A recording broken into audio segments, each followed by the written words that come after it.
परीक्षा पर चर्चा और अपने अनुभव कथन। सभी विद्यार्थीगण, छात्र और छात्राएं इस समय अपने पूर्ण मनोयोग के साथ, पूरी शक्ति के साथ, पूरे संयम के साथ अपने परीक्षाओं को देने में व्यस्त हैं। अभी वो अनुभव कर रहे होंगे कि इस समय उनसे बड़ा योगी कोई भी नज़र नहीं आएगा, क्योंकि लक्ष्य जब निर्धारित हो जाता है तो उस समय दुनिया की समस्त चीज़ें दाएं बाएं हो जाती हैं, याद ही नहीं आता। अभी आप विद्यार्थी हैं, सभी तरह के परिस्थितियां देखते हैं, आनंद आता है आपको। जब आप सर्विस पर लग जाते हैं या जो लोग सर्विस पर चले जाते हैं, उन्हें कई बार यही पता नहीं पड़ता कि दिन कहाँ हुई और रात कहाँ हुई। प्राइवेट सेक्टर में हो चाहे सरकारी सेक्टर में हो, दोनों ही लोग जी तोड़ मेहनत करते हैं और जो उनके लिए लक्ष्य निर्धारित किए जाते हैं उन लक्ष्यों पर खरा उतरने की बार बार कोशिश करते हैं। कोशिश ही नहीं करते, कामयाब भी होते हैं, क्योंकि वो लक्ष्य ने निर्धारित हुआ है।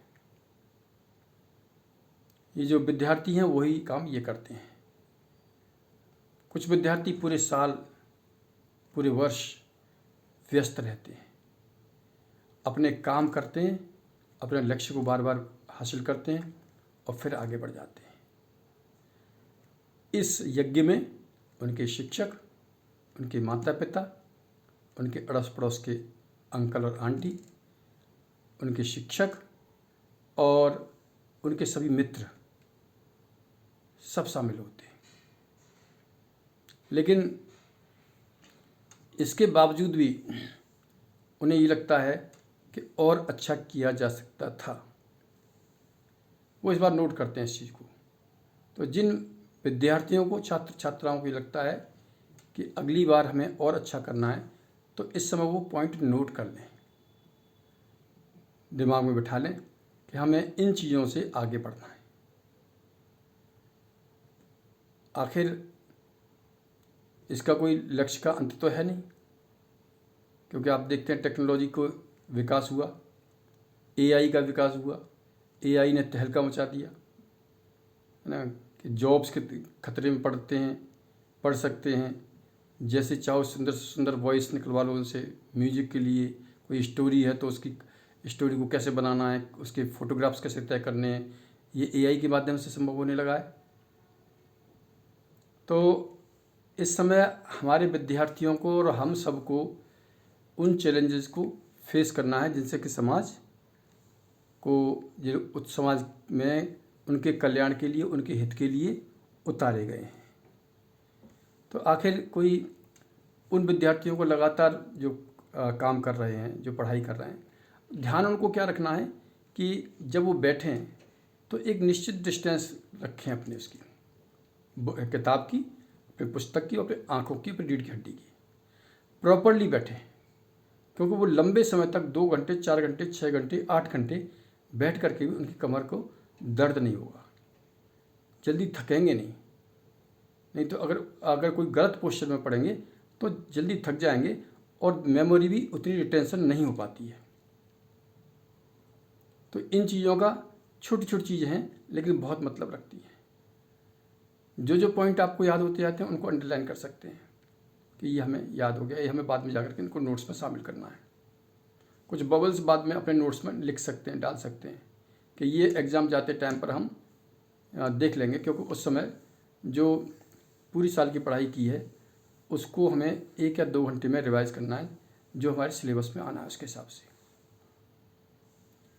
तो इन सब चीज़ों का आपको ध्यान रखते हुए, और अध्ययन जो है ज़्यादा हो जाएगा तब भी आप पर असर नहीं पड़ेगा। लेकिन अगर आपने पोस्चर गलत बना के पढ़े या लेट करके पढ़ते हो तो आँखों पर भी बुरा असर पड़ेगा, लंबे समय में आँखें भी खराब हो सकती हैं और सिर दर्द भी हो सकता है, तमाम समस्याएं पैदा हो सकती हैं। लेकिन अगर आप एक निश्चित डिस्टेंस से पढ़ते हैं और बीच में ब्रेक ले सकते हैं, ब्रेक ले लेके पढ़ सकते हैं, क्योंकि एग्ज़ाम टाइम में तो जो चीज़ आपने कभी देखी नहीं थी वो चीज़ आपको सीखने को मिलती हैं। एक साथ आप स्थितप्रज्ञ बन जाते हो। गीता में कहा गया ना स्थितप्रज्ञ क्या होता है, क्योंकि अर्जुन जैसे साधक, वो तो बहुत उच्च कोटि साधक थे, और आप भी अर्जुन जैसे ही साधक हैं, है ना। जीवन में सभी अर्जुन जैसे साधक हैं और आगे बनना चाहते हैं, अच्छे से अच्छा बनना चाहते हैं। तो आखिर वो स्थितप्रज्ञ की स्थिति जो होती है सबसे उत्तम स्थिति मानी जाती है दुनिया में।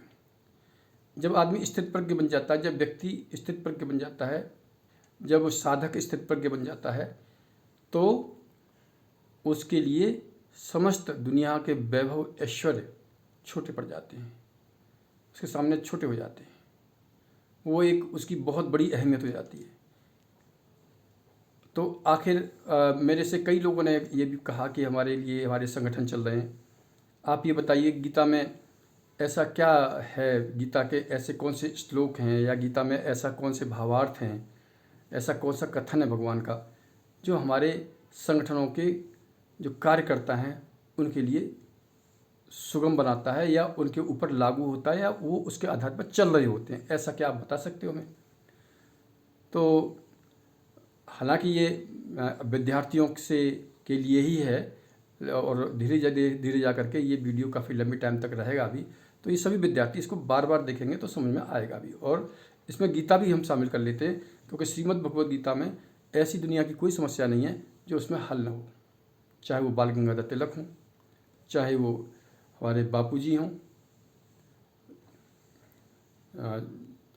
और चाहे देश का कोई भी बड़े से बड़ा या विश्व का, बहुत श्रीमद् भगवद गीता पर लोगों ने अपने अपने तरह के विचार दिए हैं। तो आखिर विद्यार्थियों के हित के लिए क्या है, तो उसके लिए मैं थोड़ा सा प्रकाश डालता हूँ। इसमें कहा है स्थित प्रज्ञस्य का भाषा समाधिस्तस्य केशवः स्थित धीम किम प्रभासेत किमासेत ब्रजेत किम।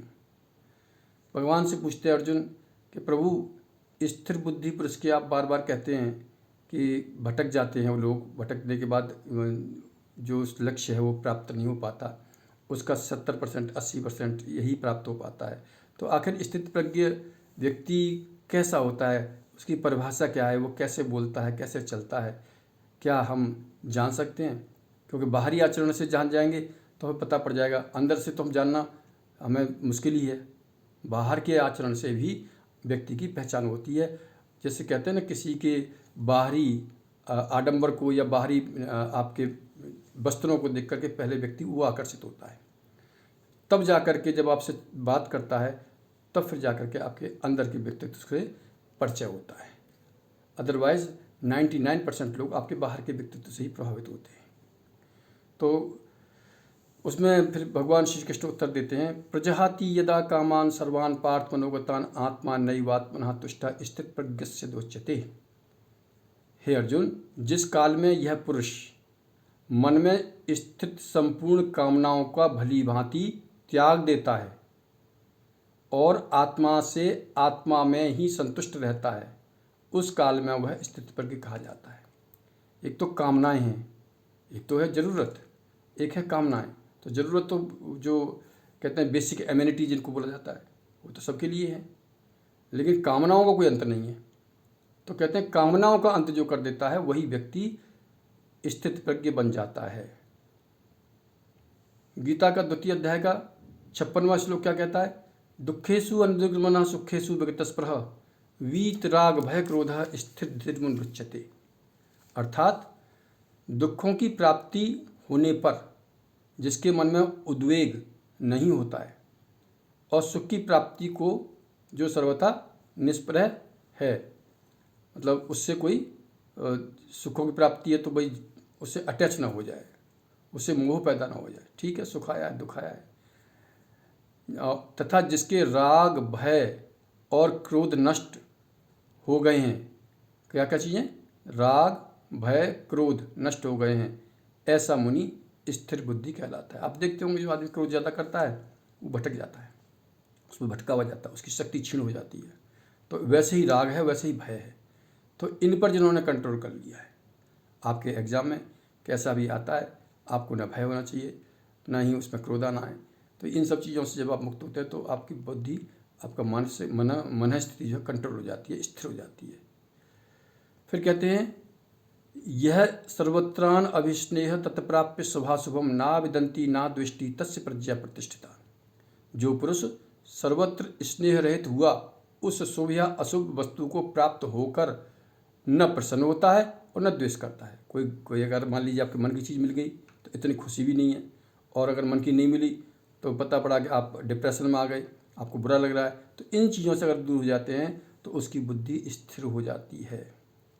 ऐसा है कि बहुत से बच्चे चाहते हैं, बहुत से साधक चाहते हैं कि हमें कोई ऐसा तरीका मिल जाए जिससे हम उसका अध्ययन करके, या हमें कोई थोड़ा सा डूबते को तिनके का सहारा मिल जाता है तो वो तर जाते हैं, क्योंकि साधक सब स्तर के होते हैं, हर तरह के साधक होते हैं।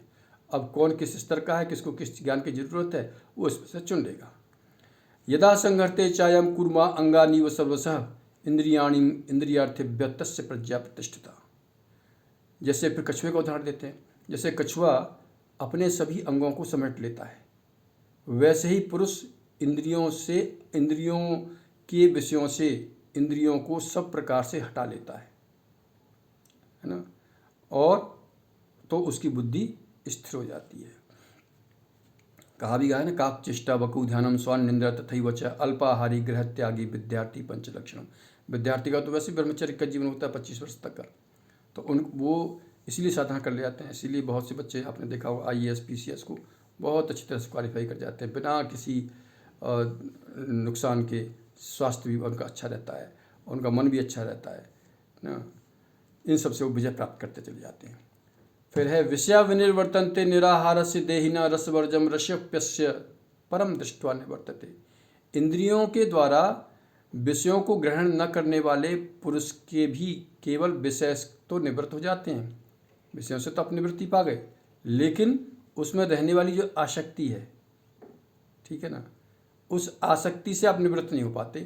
तो इस स्थित प्रज्ञ पुरुष की तो आसक्ति भी परमात्मा का साक्षात्कार करके निवृत्त हो जाती है। तो ईश्वर का तो पहले उपासना है ही, हम लोग करते ही हैं। ईश्वर जो हमारे सबसे माता पिता, जैसे हमारे शिक्षक हैं, माता पिता हैं, गुरुजन हैं, ऐसे ही इन सब से बड़े ईश्वर हैं, सबके ही ईश्वर पिता हैं। तो उनका ध्यान रखते हुए, मतलब सर्वोच्च जो अच्छाइयाँ हैं, सर्वोच्च जो ध्येय है, जिसमें कहते हैं ना अयम निजः परोवेति गणनालक चित्तसाम उदार चरिता नान्तो वसुधैव कुटुम्बकम। तो ये जो सर्वोच्च लक्ष्य है, इसको प्राप्त करने के लिए गीता के ये जो स्थित प्रज्ञ की भाषा है, इसको समझना अनिवार्य है, और आप बड़ी सहजता से इसको प्राप्त कर जाएंगे अपनी पढ़ाई के साथ साथ। यत तो यहाँ पे कौन्तेय पुरुषस्य विपश्चिता इंद्रियाणी प्रमाथीना हरन्ति प्रसभम मना। हे अर्जुन, आसक्ति का नाश न होने के कारण ये प्रमथन स्वभाव वाली इंद्रियां यत्न करते हुए भी बुद्धिमान पुरुष के मन को भी बलात् हर लेती हैं। मतलब जो प्रयास कर रहा होता है उसके लिए भी ये इंद्रियां इतनी ताकतवर होती हैं। तो इनकी तरफ ध्यान दे करके कि भाई इनकी तरफ सावधानी बरतनी है, इनको ट्रेन अप करना, अपने आप को प्रशिक्षित करना, अपने आप को ना। उच्च ज्ञान से जब करेंगे, जब डिटैचमेंट और अटैचमेंट दोनों से दूर रहेंगे कि किसी से ना तो कोई अच्छा ना, योगस्थ कुरकर्माणि संगम त्यक्त्वा धनंजय सिद्ध सिद्ध्यो समो भूत्वा समत्वम योग उच्यते। तो ये गीता के फिर बाद में भगवान और एक बात कहते हैं तान सर्वाण संयम में युक्त आसीत मत्परः वसे यस्य इंद्रियाणाम तस्य प्रज्ञा प्रतिष्ठिता। इसलिए साधक को चाहिए कि वह इन संपूर्ण इंद्रियों को बस में करके समाहित चित्त हुआ मेरे परायण होकर ध्यान में बैठे, क्योंकि जिस पुरुष की इंद्रियां बस में होती हैं उसी की बुद्धि स्थिर हो जाती है। तो ये कुछ श्लोकों के साथ मैंने बताया, और आगे भी इस तरह से बताऊंगा। आप लोग कमेंट में आप बताना इनसे क्या अर्थ निकलता है। आप जब बड़े हो जाएं, जब थोड़ा सा एग्ज़ाम दे लें, तो इस अध्याय को आप ढंग से पढ़ें, और पढ़ने के बाद ऐसी कोई सी भी यूनिवर्सिटी नहीं है जो इससे बड़ा ज्ञान रखती है। बस ये है कि क्योंकि ये ज्ञान प्रैक्टिकली भी आपको अपग्रेड करता है, फिजिकली करता है, मेंटली करता है, स्पिरिचुअली करता है, इंटेलेक्चुअली भी ये आपको अपग्रेड करता है। तो इस ज्ञान को अगर आप प्राप्त करते हैं, इस पर अभी से चलते हैं, क्योंकि बहुत से साधक मैंने देखा है, खुद मैं भी जब छोटा था तो सोचता था क्या करें, आखिर ऐसा टॉप ज्ञान हमें बताए तो सही कि हमें करना क्या है, कहाँ से हम चलें, कोई हमारे गुरु मिल जाएं तो हमें उस रास्ते पर पहुंचा दें।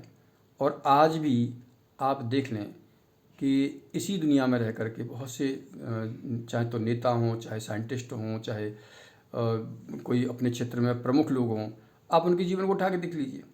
कोई कहता है कि 18 घंटे काम कर सकते हैं, कोई कहता है 15 घंटे काम कर सकते हैं, कोई कहता है पूरे टाइम जो है उसमें अपना डिवोट कर सकते हैं। तो ये सब चीज़ें आखिर जो है, ये इससे बड़ा ज्ञान कोई नहीं है। एक बाइफरकेट करके होता है, एक होता है समग्रता के साथ। तो समग्र ज्ञान इसके अंदर है, क्योंकि ये सब इंद्रियों का ही खेल है, ये मन का ही खेल है। मन की हार है हार है, मन के जीते जीत। ये इंद्रियां तो अपना काम कर रही हैं, लेकिन मन की जो वृत्ति और निवृत्ति है, जब वो इसमें पड़ जाती है तो फिर जो ये मन दिखाना चाहता है वो दिख पाता है। अगर मान लीजिए मन कहता है कि जैसे उसमें था कि भाई जो ये तो स्पर्श भी करती हैं और स्पर्श का भी ज्ञान है इनको के, लेकिन कुछ स्पर्श तो ऐसे होते हैं जो कॉमन होते हैं, लेकिन जब जानबूझ के कहीं स्पर्श करते हैं तो उससे भाव पैदा होते हैं, है ना। तो उसमें जैसे गीता का श्लोक आता है इसी में, नैवम किंचित करोमीति युक्तम मन्येत तत्वित् पश्यन् श्रवणन् स्पर्शन जिघ्रन् असनन् गच्छन् स्वपन् श्वसन् प्रलपन विसर्जनन गृहणन उन्मिषन् निमिषन्नपि इंद्रियाणि इंद्रियार्थेषु वर्तन्त धारयन्। तो ये क्या है कि इंद्रियां तो अपना काम कर रही हैं, क्या क्या कर रही हैं, पश्यन, श्रवणन, स्पर्शन, जिघ्रन, असनन, गक्षन, स्वपन, श्वसन, प्रलपन, विसर्जन, ग्रहणन, उन्मिषन, आँखों को झपकना खोलना, उन्मिषन निमिषन नपी। तो ये काम चल रहा है। लेकिन जब इसमें मन की डिजायर्स और क्या बताया था उन्होंने, प्रजाति यदा कामान, कामनाएं जब जुड़ जाती हैं तो कामना के देखते ही फिर ये इंद्रियां अपने हिसाब से उसमें अपना रोल करने लगती हैं, और वही रोल जो है आपकी बुद्धि को स्थिर नहीं होने देता। तो स्थिर बुद्धि करने के लिए ज़रूरी है कि हम गीता के ये जो श्लोक हैं इनका एक बार मनन करें, चिंतन करें। इंग्लिश में भी है, हिंदी में भी है, और जो संस्कृत में समझा जाता है संस्कृत में तो है ही ये।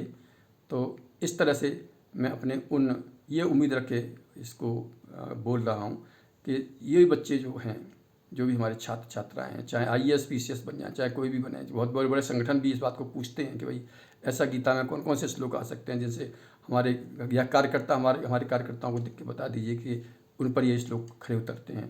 तो मैं ऐसे संगठनों को जानता हूँ जिनके कार्यकर्ता इसी भाव से लगे रहते हैं, और आज उस संगठन में इतना बड़ा प्रोग्रेस है कि पूरी दुनिया की यूनिवर्सिटीज़, मैनेजमेंट सभी देख करके चकित होते हैं कि आखिर ये कॉमन से दिखने वाले लोग इतना बड़ा काम कैसे कर लेते हैं।